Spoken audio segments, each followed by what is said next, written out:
అల్లల్లా ఆడిపోయేవాళ్ళం. ఇప్పుడు మమ్మల్ని తీసుకెళ్లి సోషల్ వెల్ఫేర్లో వేసారనుకోండి, ఏముంటది అన్న ఆడ పని, హాయిగా ఉంటుంది. ఏదో ఒకటి హాస్టల్ దగ్గర చూసుకోవడం అట్లాగా. డిజిటల్ అసిస్టెంట్ చాలా మంది ఏమడుగుతున్నారు, డిజిటల్ అసిస్టెంట్లు, సచివాలయ డిజిటల్ అసిస్టెంట్లు.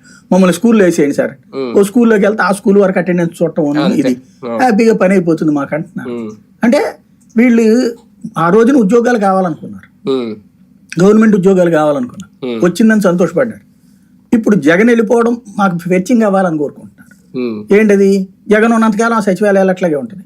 ఇప్పుడు ఆయన తీసేస్తే కనుక ఇది ఆ సిస్టమ్ తీసేసి మమ్మల్ని అందరినీ, ఇప్పుడు అందులో ఉన్నటువంటి ఇంజనీరింగ్ సెక్షన్ లో ఇంజనీరింగ్ వేసేయండి మమ్మల్ని, ఇట్లా ఎవరికాళ్ళు ఆయా సెక్షన్లకు వేసేయమంటున్నారు. ఎందుకని, వాస్తవంగా ఆయా శాఖల ప్రభుత్వ ఉద్యోగులందరూ పని మానేసి వీళ్ళని ఎత్తిన పడ్డది. కాబట్టి ఇప్పుడు అక్కడికి పోతే మాకు ప్రశాంతం కదా, అంతే కదా, పని తగ్గించుకోవచ్చు కదా. ఇప్పుడు మున్సిపాలిటీలోకి వెళ్ళిపోయారు అనుకోండి, పారిశుద్ధ్యానికి సంబంధించినటువంటి శానిటరీ సెక్రటరీలు ఉన్నారు కదా, వాళ్ళు అటు వెళ్ళిపోయారు అనుకోండి, హ్యాపీ కదా.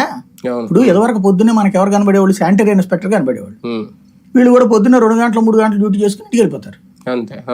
అదే కనుక జగన్ ఉన్నప్పుడు పొద్దున్నే వచ్చి చేసుకుని మళ్ళీ సెక్రటేరియట్లో కూర్చోవాలి సాయంత్రం 6ంటికి కానీ పోవడానికి లేదు, చివరికి తంబేసి.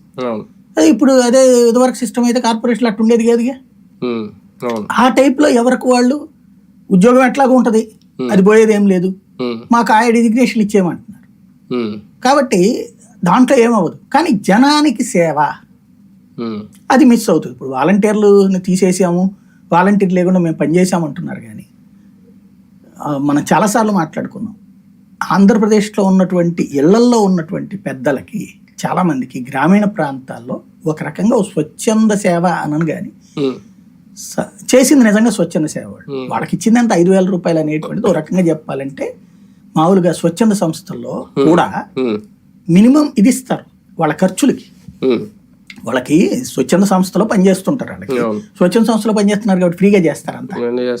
మామూలుగా మనలాంటి వాళ్ళు వాలంటీర్కి వెళ్ళి చేస్తే ఓకే, కానీ అందులో పనిచేసే సిబ్బందికి బతకాలి కదా, వాళ్ళకంటూ ఇంతని జీతం ఇస్తారు, అది గౌరవ వేతనం అంటారు.